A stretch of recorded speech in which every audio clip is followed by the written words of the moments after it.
Bienvenidos una vez más a Diálogos de Esperanza. Estamos muy contentos de que nos puedas acompañar una semana más para seguir aprendiendo la palabra de Dios. Y desde luego les damos la bienvenida a cada uno de los que están escuchándonos donde quiera que se encuentren, y también le doy una bienvenida a Rubén. ¿Qué tal? ¿Cómo te encuentras? ¿Qué tal? Me encuentro muy bien, nos sentimos muy contentos de poder compartir otro estudio del libro de Marcos en esta semana.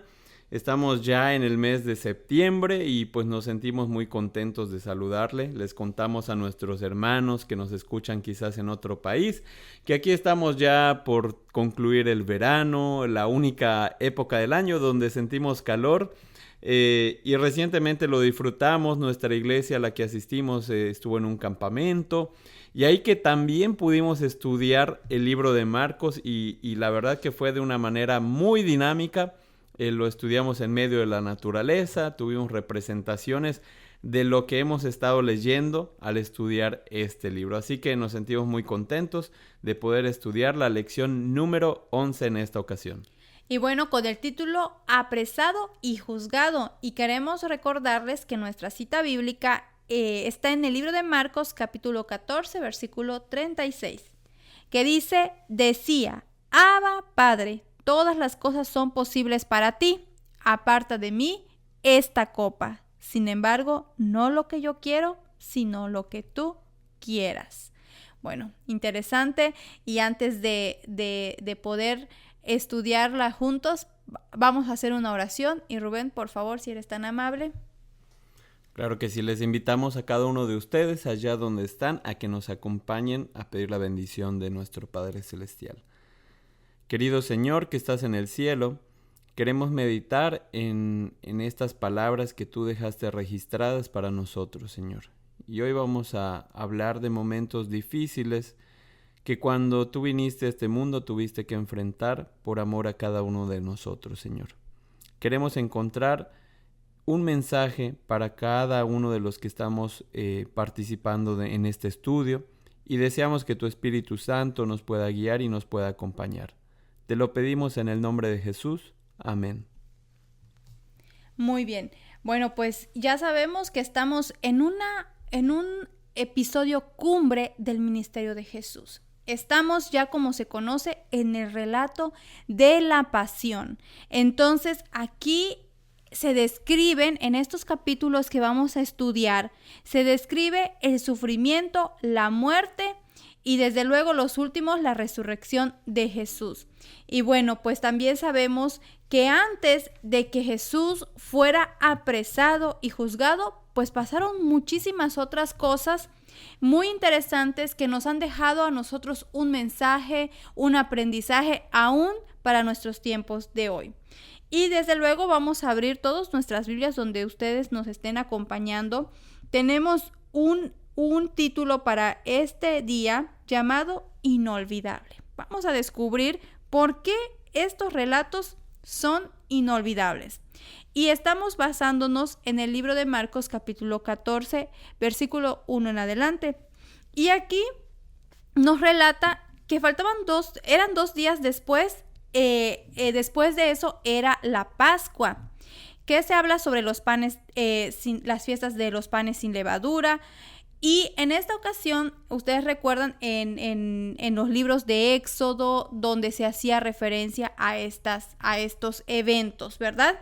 Entonces, bueno, pues acá nos comenta el libro de Marcos, donde había la fiesta, la gente se estaba preparando, habían alborotos, y estando en Betania, había un hombre que se llamaba Simón el leproso.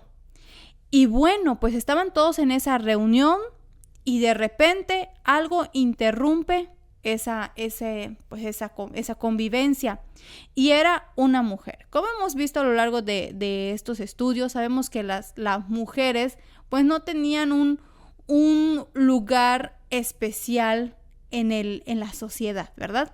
Imagínate, están todos los hombres, los varones, y de repente una mujer interrumpe pues una convivencia. Eso es de llamar la atención. Pero lo que más captó la atención es la acción que hizo esta mujer. Y nos comenta este relato que la mujer llega con un vaso de alabastro de perfume de nardo, y la Biblia recalca que este perfume era de mucho valor, o sea, costaba mucho dinero. Pero la acción que hace capta aún más la atención, porque esta mujer rompe el vaso, dice que lo derrama sobre la cabeza. Y muchos se enojaron porque cuando se lo derramó, vemos que la mujer se postra delante de ¿quién? De Jesús. Y dice que llorando ella le enjuagaba los pies de Jesús, los secaba con los pies, secaba los pies con el cabello. Pero algo pasa allá, porque algunos se enojaron muchísimo por esta acción y se hacían preguntas. Dice, ¿para qué se ha hecho este desperdicio de perfume? Y la razón era porque ellos decían que podía haberse vendido, y vieron la cantidad, dice, por más de 300 denarios y haberse dado a los pobres. Y esa era la razón por la cual, según ellos, se habían molestado. Pero Jesús, él dice, déjenla. ¿Y por qué la molestan? Buena obra me ha hecho. Siempre tendréis a los pobres con ustedes, y cuando queráis les podréis hacer bien, pero a mí no siempre me tendréis. Esta ha hecho lo que podía, porque se ha anticipado a ungir mi cuerpo para la sepultura. De cierto os digo que donde quiera que se predique este evangelio en todo el mundo, también se contará lo que está ella haciendo en memoria para mí. Entonces Judas Iscariote, uno de los 12, fue a los principales sacerdotes para entregárselo. Ellos, al oírlo, se alegraron y prometieron darle dinero, y Judas buscaba oportunidad para entregarle. Son dos historias. Pareciera que están allí, obviamente no acontecieron en el mismo momento, pero enseguida Judas siempre había procurado entregar a Jesús. Y bueno, Rubén, estas dos historias aquí, ¿cómo están entrelazadas y cómo se complementan a la vez? ¿Por qué?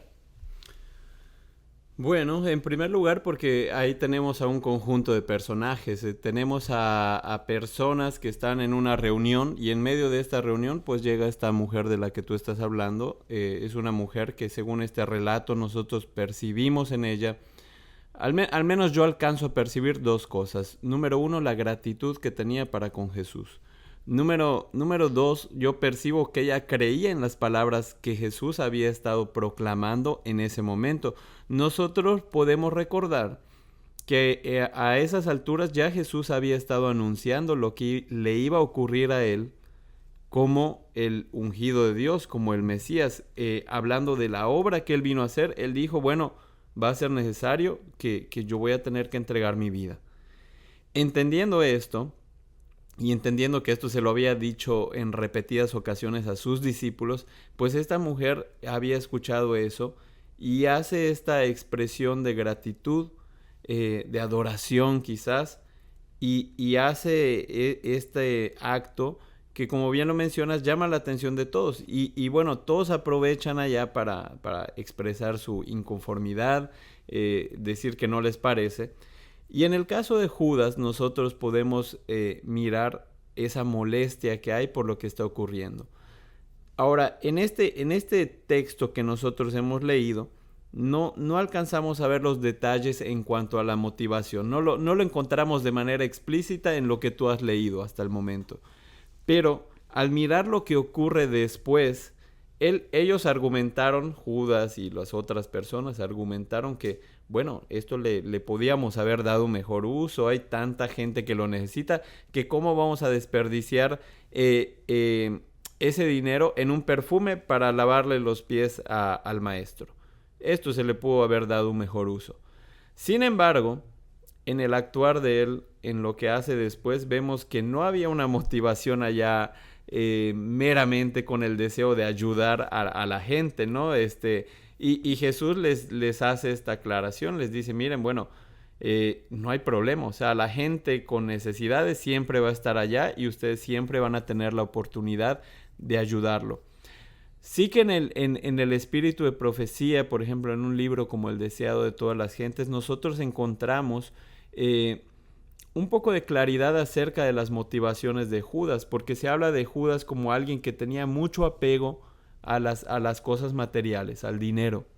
Entonces nosotros podemos ver que mientras esta mujer, por un lado, decide honrar al Señor Jesús en vida, tenemos a uno de sus seguidores que con esa indignidad sale molesto de ese lugar y se va directamente a ejecutar una traición en contra de su maestro, a ofrecerle a las personas, a estos sacerdotes, a los escribas, a los líderes religiosos del pueblo judío, les va a ofrecer lo que tanto han anhelado, una oportunidad para poder matar a Jesús. Y eso es lo que ocurre en estas dos historias que vemos entrelazadas. Muy bien. Y bueno, pues sí, ahí vemos como se menciona, ¿no? El traidor vendiendo a su maestro por una cantidad menos de la del perfume. El valor que le puso a Jesús. Interesante y pues triste a la vez. Bueno, pues pasamos a otra escena y esta es muy conocida y el título es La Última Cena. Ha sido mucha representación en esta escena, ¿verdad? Porque también pasa, ya es que estos últimos capítulos de Marcos pasan cosas bastante interesantes. Y bueno, y lo que estaba pasando aquí en el libro de Marcos, capítulo 14, del 22 en adelante, vemos que ya estamos pasando a un evento en el cual Jesús marca algo muy importante. Bueno, Jesús estaban ya comiendo, toma el pan, que esto ya era una costumbre, ¿verdad? Porque ellos se preparaban para esta fiesta llamada los panes sin levadura, que es cuando se sacrificaba el cordero pascual. Según esto se realizaba, pues, los jueves, o sea, el día jueves al atardecer.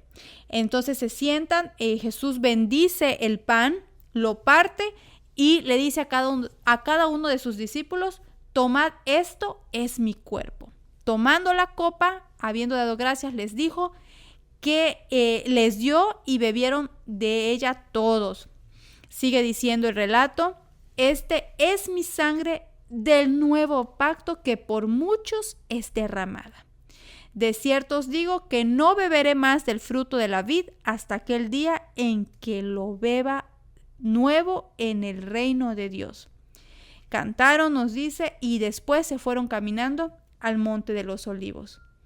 Ahora Jesús les hace una advertencia aquí, diciéndoles: todos se van a escandalizar de mí esta noche, porque escrito está: heriré al pastor y las ovejas serán dispersas, pero después que haya resucitado iré delante de vosotros a Galilea.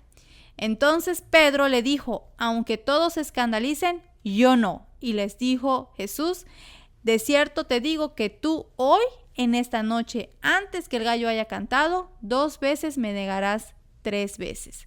Mas él con mayor insistencia decía: si me fuere necesario morir contigo, no te negaré. Y todos decían lo mismo. Y aquí nos damos cuenta, pues, que no solamente Pedro mencionó que no lo iba a negar, sino que todos, pero en particular conocemos esta historia a través de Pedro, por medio de Pedro. Y bueno, pues aquí estamos en esta, ya lo mencionamos, están en una cena, la cena que se hacía por las fiestas de los panes sin levadura, que se menciona también en el libro de Éxodo, versículos 24-8. Era una tradición, una costumbre que se tenía, porque había un propósito. Ahora, Rubén, ¿qué gran relevancia para la fe cristiana se encuentra en este relato? ¿Por qué la cena? ¿Qué nuevo pacto? ¿Por qué Jesús dice hay un nuevo pacto? ¿Por qué no hay un cordero? Porque dice que era la cena también, después era lo del... La cena pascual. La cena pascual donde se sacrificaba el cordero. ¿Qué pasa aquí? Hasta ese momento, siempre la figura del cordero, pues era el símbolo que el pueblo, la nación judía tenía sobre lo que el Salvador iba a hacer en favor de todos los seres humanos. Así que nosotros podemos ver que en esta reunión de la que tú has mencionado, Jesús toma dos elementos y sí, como bien lo mencionaste, él hace una transición entre los símbolos que él había tomado con anterioridad, los que habían aprendido, los que habían aprendido desde que ellos salieron de Egipto. A través de todas las figuras que le había mostrado, ahora él usa dos elementos, que son y el pan y el vino. Y sí, no había cordero allá. Esto quiere decir que evidentemente había llegado el momento en que la figura del cordero dejara de ser un símbolo y cobrara ya el lugar que le correspondía al verdadero cordero, al cordero de Dios. Así que Jesús toma solamente dos elementos entonces y ahora los conocemos como el pan y el vino, que representan el cuerpo y la sangre de Jesús. Ahora, esto es muy importante porque una de las ceremonias, uno de los servicios, que es el servicio de comunión, que hasta el día de hoy continuamos repitiendo, es justamente lo que Jesús hace aquí con sus discípulos. Les dice, vengan conmigo, coman de este pan que representa mi cuerpo. Nosotros podemos mirar en los otros evangelios, en otras partes de la Biblia, que Jesús toma estos dos elementos, el pan y el vino, y les dice, ahora es necesario que ustedes participen de mi cuerpo y también de mi sangre. Hasta ese momento ellos no sabían o no tenían muy claro más bien lo que iba a ocurrir con Jesús. Y eso hay que resaltarlo, porque nosotros ahora sabemos que su cuerpo fue quebrantado allá por muchas personas, sabemos que su sangre fue derramada, y en esos momentos cuando él está cenando con ellos, pues les empieza a anunciar. De hecho, tú leíste allá unos textos donde él les dice, ustedes se van a asustar aquí con lo que va a ocurrir. Lo que va a ocurrir nos va a poner de cabeza a todos. Y en medio de eso, pues Pedro otra vez aparece como ese hombre que siempre va para adelante y le dice, no, ¿cómo crees? O sea, puede ser que todos los demás que están acá pues van a salir corriendo, pero yo no. Claro. ¿Ok? Y allá vemos el amor de Jesús, que aún en medio de anunciar todo esto, a través de darnos estas nuevas figuras, Jesús se preocupa por lo que va a ocurrir con nosotros. Y eso es muy valioso para mí. Nosotros vemos que a lo largo de la historia Jesús utilizó símbolos para tratar de enseñarnos lo que iba a ocurrir, lo que era necesario. Y ahora Él lo hace con sus discípulos y les dice, miren, vamos a participar de algo. Ustedes necesitan participar de algo, de lo que va a ocurrir. Y les dice, no va a estar nada sencillo, ¿ok? Y ahí vemos que hay alguien que se compromete a decir, no, yo voy a estar ahí siempre. Y posiblemente esa sea la situación que pasamos muchos de nosotros, nos comprometemos y decimos, Señor, esta vez yo no te voy a fallar. Y vamos a seguir avanzando y vamos a mirar qué pasa con esta situación, ¿verdad? Claro, y bueno, pues como tú mencionaste, seguimos avanzando porque a la vez, después de estas palabras que Pedro mencionó, pues puede ser que para Jesús pudo haber sido unas palabras de aliento, decir que voy a pasar algo terrible, pero no me van a dejar. No voy a estar solo. No voy a estar solo, voy a ¿no? tener la ayuda de mis amigos que aquí van a estar conmigo. Pero bueno, seguimos y pasamos a lo que es el Getsemaní y también es una de las más increíbles, bueno, cuando uno lee la historia, de las más conmovedoras situaciones que Jesús pudo pasar. Marcos 14, 32 al 42 nos va mencionando que después de la cena ellos se dirigen a un lugar que se llama Getsemaní. La Biblia dice que normalmente pues ellos frecuentaban ese lugar, pero en esa ocasión le dice a sus discípulos que se sienten aquí, entre tanto que yo oro. O sea, Jesús estaba ya preparando para lo que venía, ¿no? Lo que estaba por suceder.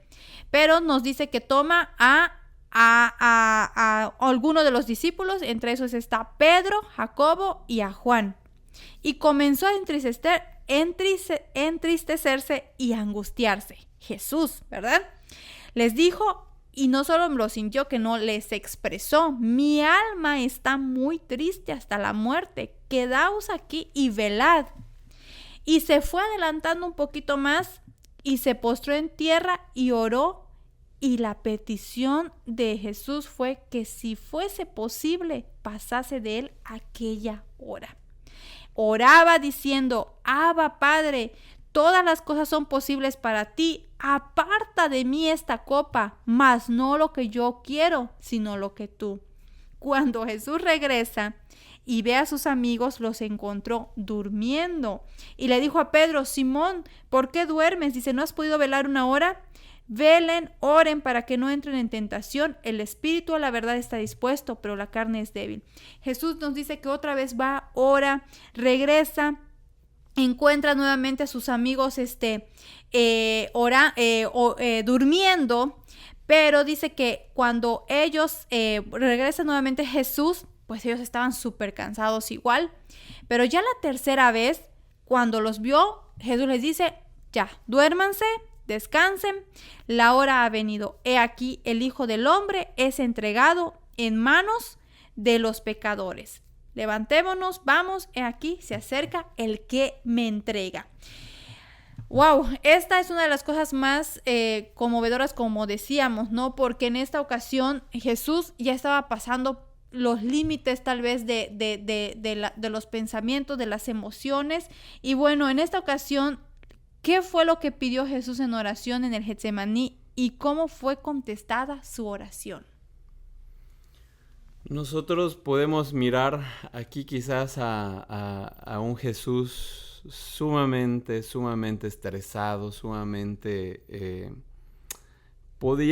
podríamos decir que con cierta fragilidad, porque él le dice a sus amigos, agarra a sus mejores amigos y les dice: miren, ¿saben qué? Yo necesito que esta noche oren conmigo, oren por mí, porque la cosa se está poniendo muy complicada. En resumen, eso es lo que Jesús experimenta, y cuando Él habla con el Padre, nosotros podemos mirar que Él es sincero y tratando de parafrasear lo que Él estaba diciendo, Él le dice a su Padre: mira, yo sé que a qué nos habíamos comprometido, pero esto está muy difícil. Ahora que estoy aquí parado, esto se mira muy complicado de hacer. Estoy sintiendo que no puedo, ¿no? Siento que quizás va a ser demasiado, y se atreve a decirle a su padre: mira, la verdad, si hay otra forma de hacer las cosas, preferiría otra opción. Y Jesús es sincero. Eso creo que es muy importante para nosotros. Nosotros tenemos derecho a ser sinceros con Dios y a decirle lo que sentimos. Jesús estaba expresando ahí la angustia que él tenía y fue lo más sincero posible con su padre. Le dijo: si es posible, yo quisiera intentar otra cosa, otra opción. Pero también le dice, al final él entiende y dice: pero pues vamos a hacer las cosas. Si no hay otra opción, pues vamos a hacerlas como tú consideras que es mejor. Y ahí vemos, como bien lo mencionabas, la fe de Jesús. Esa expresión que nosotros la miramos como un folletito, como una expresión que encontramos en Apocalipsis, la fe de Jesús. ¿Cuál es la fe de Jesús? La fe de Jesús es simplemente esa confianza en que si hay que seguir adelante, aún en medio de la dificultad, hay que someternos, y yo aquí veo la fe, en la confianza que está dispuesta a someterse a la voluntad del Padre, entendiendo que el Padre, que nuestro Padre, nuestro Dios, siempre va a desear lo mejor para cada uno de nosotros. Ahora, tú mencionabas, ¿y cómo se contestó esta oración? Si nosotros leemos lo que a continuación sigue, nosotros podemos entender que a lo mejor, no sé, yo veo un silencio, por ejemplo. Yo veo un silencio y como cuando alguien te dice, interpreta mi silencio. O sea que de alguna manera Jesús, en la tercera ocasión, Él le vuelve a decir lo mismo. Le dice 3 veces lo mismo, va con sus amigos y la frustración, mi querida familia, de a veces sentirte solo en medio de la angustia. Porque Él se sintió solo. Fue una desilusión decir, oigan, ¿cómo puede ser que no están orando? Vinimos acá a orar y no estamos orando. Pues Él tuvo esa frustración. Pero después de la tercera vez que Él le hace la petición a su Padre, Él llega con la convicción. Hay otros evangelios que nos amplían esto y él allá se entrega en su totalidad, la fe a su padre, en decirle, mira, pues vamos a hacer las cosas como tú digas. Y si esto es lo que tiene que ser, si esto es lo que se tiene que hacer, vamos para adelante y yo me entrego a lo que nosotros habíamos planificado, a lo que habíamos acordado, a lo que tú consideras que es lo mejor para todos los seres humanos que amamos. Claro. Y bueno, pues después de eso viene después de este sufrimiento de Jesús, pues llega el momento. Él dice, vámonos, ha llegado la hora. ¿Y cuál era la hora? Pues la hora de que él iba a ser entregado. Los versículos 43 al 52 nos van explicando cómo Judas se fue acercando a Jesús. Él era uno de los 12 y bueno, pues venían a él muchas personas, no con una actitud pacífica, sino nos dice la Biblia que venían con espadas, palos, y ellos iban de parte de los principales sacerdotes, de los escribas y de los ancianos.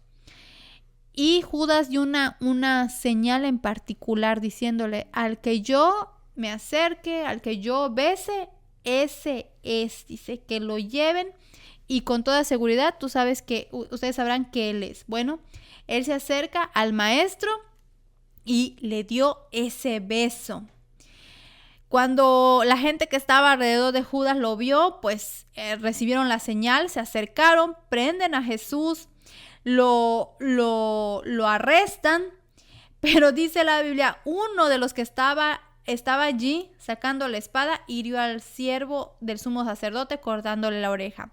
En otros evangelios nos menciona que esa persona era Pedro. Pedro siempre saliendo a mostrar el carácter que él tenía, esa impulsividad. Pero Jesús lo reprende y le dice que no haga ese acto, ¿no? Pero también Jesús le menciona a los que están allá y les hace una pregunta y muy interesante porque dice, ¿cómo contra un ladrón habéis salido con espada y con palos para prenderme?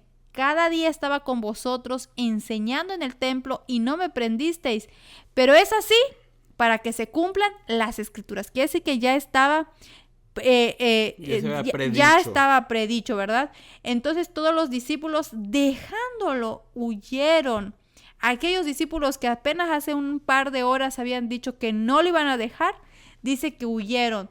Pero cierto joven le seguía cubierto al cuerpo con una sábana y le prendieron, mas él dejando la sábana huyó desnudo. Y esta peculiar historia, estos dos versículos solamente se encuentran registrados en el libro de Marcos.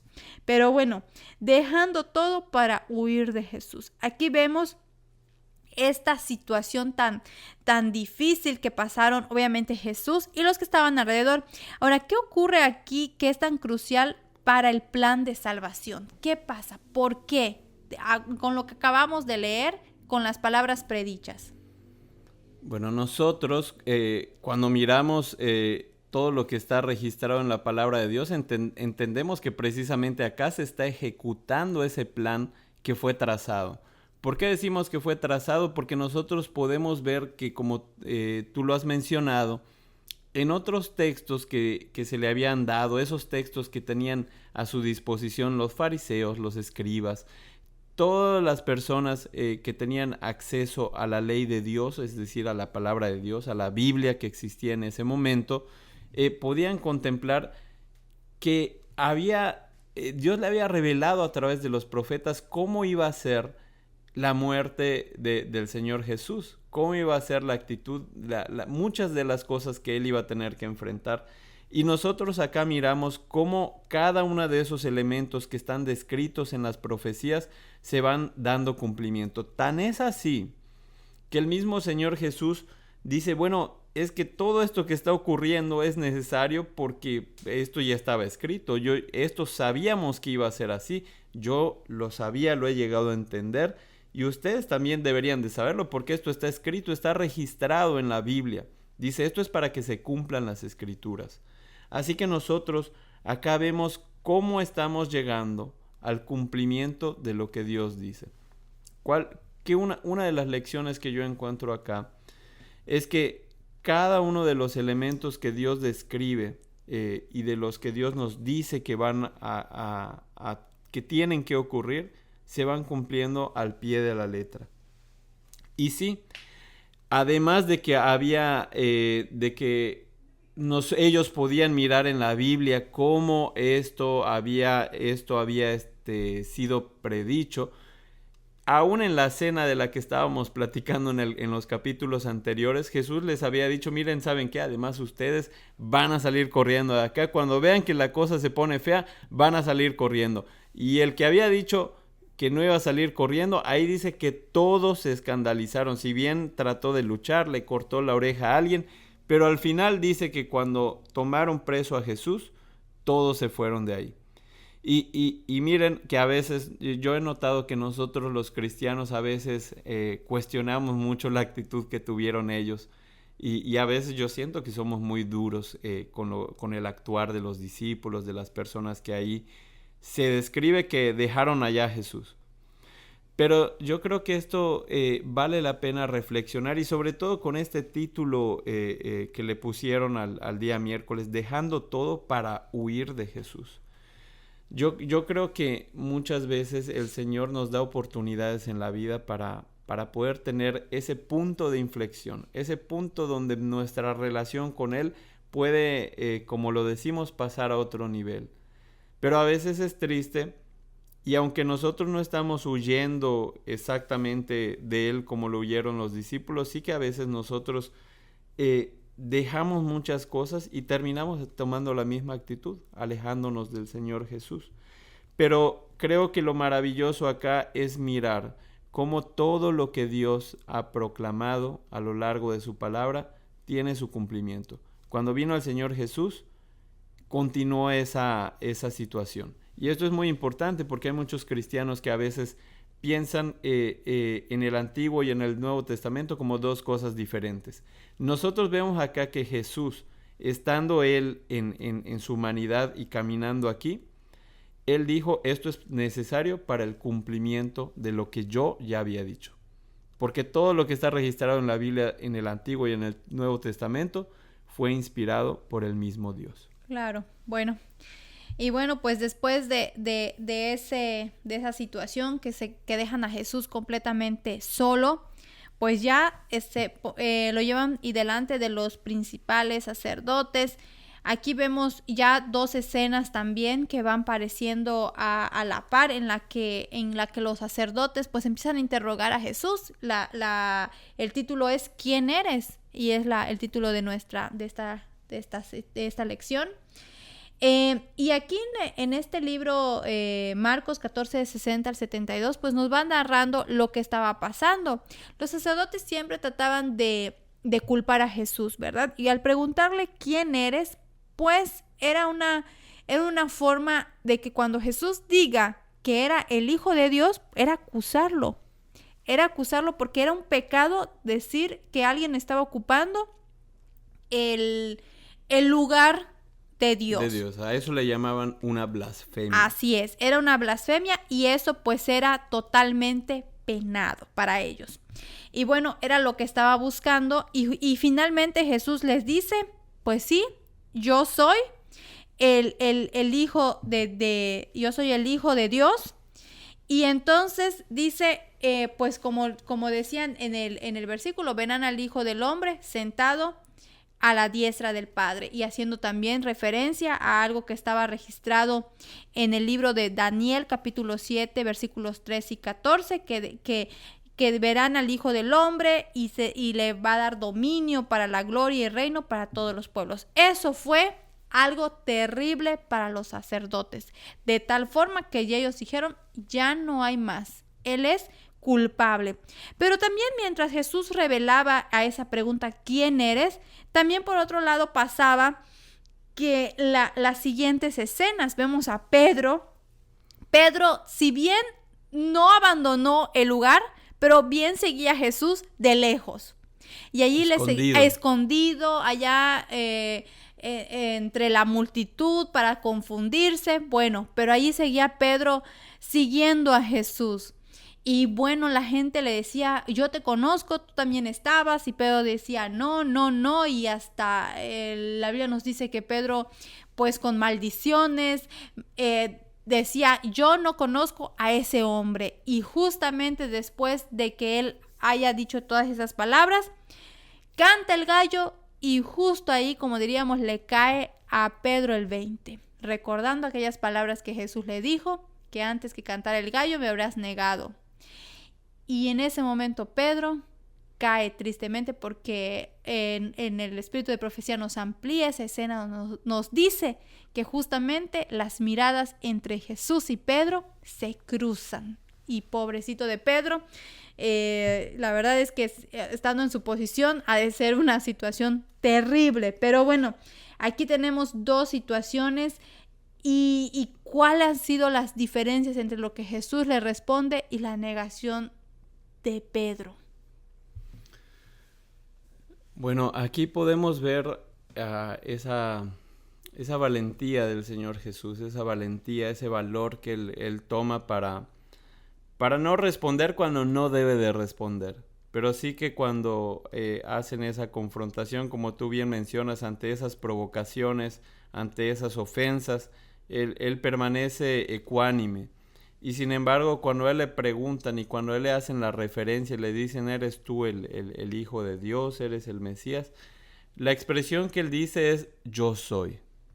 Como muchos de ustedes saben, esta expresión es la que se relaciona con el nombre de Dios. Ustedes recordarán que a Moisés le dijo, ¿quién voy a decir que me está enviando? Yo soy. Así que cuando ellos escuchan esto, pues rasgan sus vestiduras porque dijeron, no, miren, este de plano está suplantando a Dios. Y sin embargo, creo que es un poco triste porque creo que estaban nosotros al mirar esta historia, evidentemente que entendemos que estaban delante del creador del universo y no lo supieron reconocer.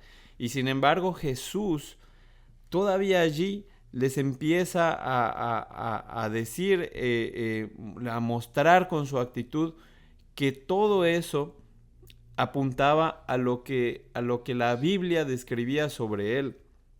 Y ahí les hace prácticamente una promesa, les dice, bueno, ustedes ya con ustedes de plano no tienen ningún interés en saber la verdad, pero les dice, pero yo les aseguro que un día ustedes me van a ver y me van a ver de una manera diferente. No me van a ver con esta ropa, no me van a ver con este semblante, me van a ver venir en mi gloria.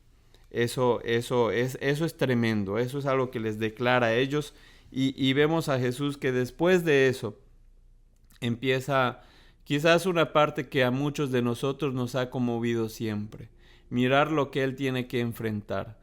Que sí, el creador del universo, el que comanda a los ángeles en el cielo, el que con su voz puede calmar la tempestad, el que pudo hablar para hacer sanar a muchas personas, entonces ahí empieza a ser golpeado, burlado, recibir escupitajos, recibir maltrato, ofensas, y ahí vemos a nuestro Señor Jesús aguantando y tolerando todo eso por amor a cada uno de nosotros.